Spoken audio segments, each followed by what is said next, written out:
is what he told him, and that's what the enemy did. Satan came and he told him, you will not surely die. As a matter of fact, you will be equal with God.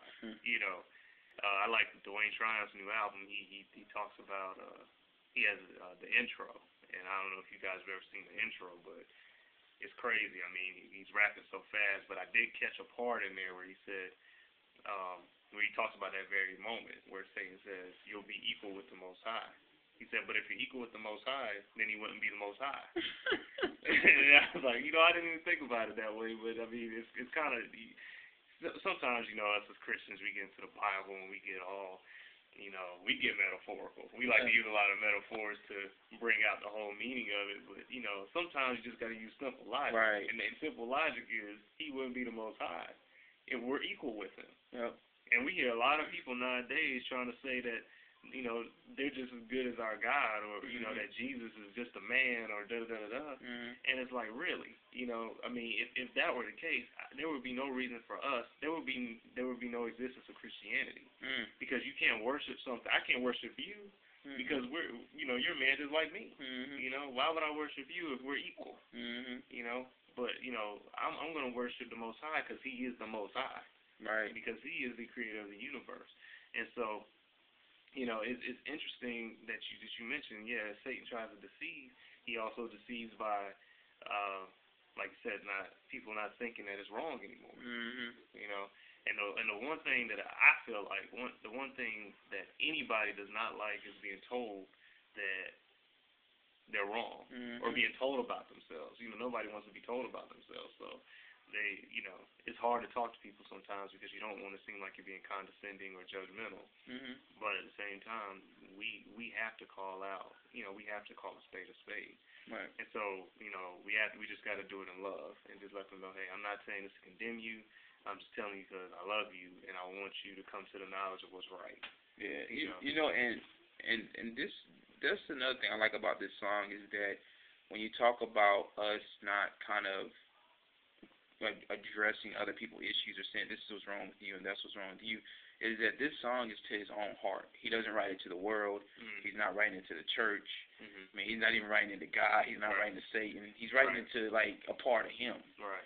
And I think in order for us to grow and to really exceed and to see all the potential that God has placed in us to achieve what God has for us, we have to understand that we got issues. Yeah. I mean, we got problems, and we need to address them. I mean, as you were saying, that this stuff is a part of us, but as you mentioned, Paul's thorn in the flesh is that he said, God, your grace is sufficient. You know, I'm not going to allow this to stop me. Right. And as we move on, you know, this takes us to the next part. He kind of transitions here in the song where he says, quote, but I'm going to fight you. And then he goes into the hook, which is, I never trust you again. And if I ever trust you again, just know it's just a wrestle within. But when he comes to rescue his man, you'll never, ever succor me in. No, never again. So here, and there's another half there before we get to the other part of this hook, is that I like how he now kind of stands up to his heart and says, I'm going to fight you. War. That's what we're going back to. I mean, this is a letter to his heart, but pretty much what he's saying is that, listen, you've used me long enough. You've been this way since the beginning. And so I'm going to have, just like every man, every one of us, you, myself, we have to at some point in our lives. And I believe that time should have come when we came to Christ, when we said, we're going to fight this thing. We're going to fight these desires and these feelings. I think, and we may even get into this song, but one of the songs I was telling you about was Make War. Make War is with Tadashi featuring Flame, actually. And the whole point, they play a sermon, an excerpt of a sermon from John Piper. And John Piper basically says, you know, all we do is sit around and talk about our imperfections and talk about our downfall, and there's so little war. We need to make war against that, you know, and that's what he's doing. He's standing up for himself, saying, you're not going to take me down. I'm in control, you know, and that's what we have to do is that, like you said, we can't let this stop us from doing what God has called us to do. We got to continue to move forward, no matter what it is. I mean, does it need to be dealt with? Yes, because you know, you don't want to go out doing too much your shoulders, because eventually, it could come to light, and that's the one thing you don't want is your whole business coming to light, and you're losing your credibility as someone in the gospel. So it's paramount that you deal with it, but just understand that you don't have to stop. You don't have to just completely shut your life down because of this thing. You can put it in the Lord's hands, and then even if it does come back or you slip up, just keep giving it to God and saying, I'm fighting through this thing until I'm delivered, completely delivered. I've had my battles too, and I think, everyone's had their battles. Amen. So it's one of those things that, like you and I can talk, maybe find someone that you could trust with that issue and talk through it. Right. I mean, there's different ways you can handle it, but the main point is you make war against it. Don't just walk around defeated. Yeah. Make war. I think one of the reasons too why Sir and I believe God has commissioned us to talk about these signs is because we want to encourage you all, let you all know that you can do this thing. I mean, it can be done. Doesn't matter how young you are, how old you are. This war can be won, and you will win, because when you're on the side of the Lord, He ensures. He said we already got the victory. Yeah. So the second half of this hook says, my greatest enemy pretends to be friends, but it's the enemy that needs to be cleansed. Since we've seen the second person within the Trinity win, mark the day of my enemy's end. I never trust you again. Now, what caught me about this half of the hook was, he said, my greatest enemy pretends to be friends, but it's the enemy that needs to be cleansed. And at first, when I first heard the enemy, I was thinking of Satan. But again, he's talking about like the heart. My enemy needs to be cleansed. His heart needs to be cleansed. Yeah. And there's so many scriptures you'll find in the Word of God that talks about the heart. Psalm 19:12 says, how can I know all the sins lurking in my heart? Cleanse me from these hidden faults.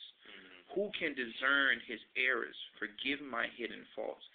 I mean, the writer's just saying, hey, there's so many hidden sins, so much stuff in our heart that we don't even know. Yeah. Stuff that was planted there when we were a child, things that were planted there way back in the Garden of Eden, and this stuff we don't realize until maybe one day something triggers it. Something triggers us and we snaps. Right. And so we have to constantly ask God to cleanse us, to renew us. Matthew 15:19 says, for from the heart come evil thoughts, murder, adultery, all other sexual immorality, theft, lying, and slander. Yeah. So, I mean, this is the gospel. Jesus makes it clear that all this stuff comes from the heart. Yeah. I mean, murder, theft, slander. So we just know that it's not our nature to just be nice or kind. Right. I mean, it's in us to do deceptive stuff. Yeah. I believe there's a side of us, the spiritual side, desires to do what's right, but then the heart pulls us away. Yeah. Again, the battle. Whether you're saved or unsaved, there's going to be a battle. Yeah. If you don't profess Christianity, anyone out there that don't profess Christianity, you still struggle, whether it be on your job, in school, whether to cheat, because there's this word called integrity. And if you decide to do things that really it's not right, you're still battling, you're still warring. Yeah. I mean, Psalms written by David, and we all know David was king of Israel, this great man. I mean, David was great. There's no doubt about that. But David did commit one major sin, sleeping with Bathsheba. And not only that, but having her husband murdered to cover it up. And, he really lamented about that in Psalm 51, And so he knows about what the heart can do. Because, here I am, I'm this great man, and all of a sudden, I done fell into this sin. And I didn't mean to do it, but it was just in me. I just wanted to do it so bad. I don't know. I just fell for it. I fell into it. So you hear that a lot, from David and Psalms. Just giving praise to the Lord, not only for the fact that he was forgiven and was able to move forward, but to also just being apologetic to say, I'm so sorry. I shouldn't have done this. Please, and I don't know if it's David that said this, but take out this stony heart, give me a heart of flesh. And that's him just saying, that's cleansing of the heart. That's really what that is. Because if you have a stony